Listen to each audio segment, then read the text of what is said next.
I am sitting in a tiny, sparse stone hut at the top of a North Devon cliff in southwest England, overlooking the sea, engulfed in swirls of wind and rain. Outside is an enticing sign. Ronald Duncan's writing hut is open. This is where the West Country poet and playwright, best known for writing the libretto of Benjamin Britten's opera The Rape of Lucretia, used to spend his working days. His former home, West Mill, where I'm currently staying, is just down the steep coastal path. Leafing through his autobiography, All Men Are Islands, I realize that what interests me about Duncan is not his literary friendships with people like T.S. Eliot, Ezra Pound, and Gerald Brennan, but his adventurous streak and voracious appetite for living. After leaving Cambridge in the early 1930s, he pawned his clothes, bought himself a second-hand coat and slouch hat, and then trudged across the slag heaps of Chesterfield in search for work in a coal mine. Being mistaken for a gypsy due to his dark complexion, and claiming he had worked with horses in a circus, Duncan landed himself a job looking after 35 pit ponies at the bottom of a shaft. This month-long immersion in working-class life, reminiscent of George Orwell's excursions down and out on the streets of East London, was an unusual escapade for a budding aesthete descended from wealthy Austro-German aristocrats. Duncan then set off for India, where he lived on an ashram with Gandhi. During World War II, this experience inspired him not only to become a conscientious objector, but to conduct an experiment in utopian living, running his farm at West Mill as a commune. Unfortunately, several of the poets and pacifists who joined him were more interested in writing verse and squabbling than milking cows, and the venture faded into failure. Despite this, it was emblematic of Duncan's efforts to take action rather than merely pontificate about his political ideals. What really motivated Ronald Duncan? What was at the psychological root of his being?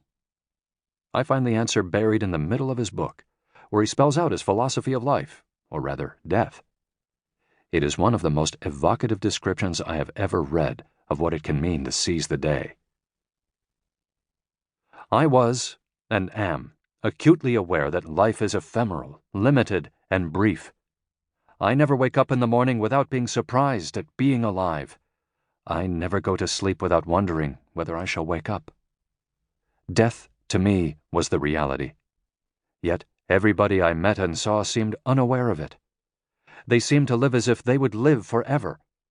How else could they spend 40 years marking exercise books, going to an office to earn the money which would enable them to go on going to an office to earn the money which would enable them to...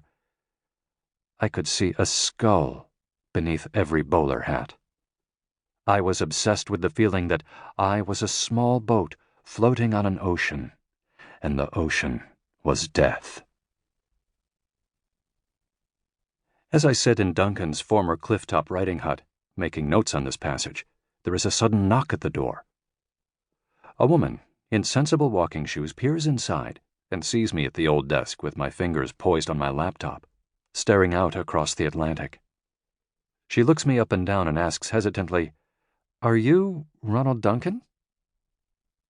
I'm not, and neither are most people, in the sense that relatively few of us feel such a daily proximity to death, and such an affinity with it.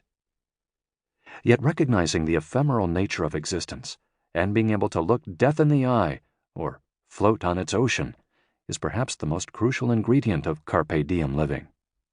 Some people, like Ronald Duncan, appear to be born with this capacity for death awareness, or may have absorbed it from their religious education, as is the case with many Catholics and Buddhists.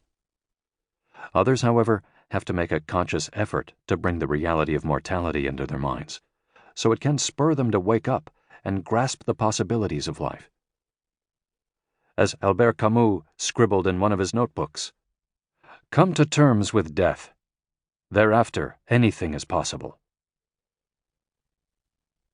The challenge is that both the human psyche and the societies we live in do their very best to shield us from thinking about death.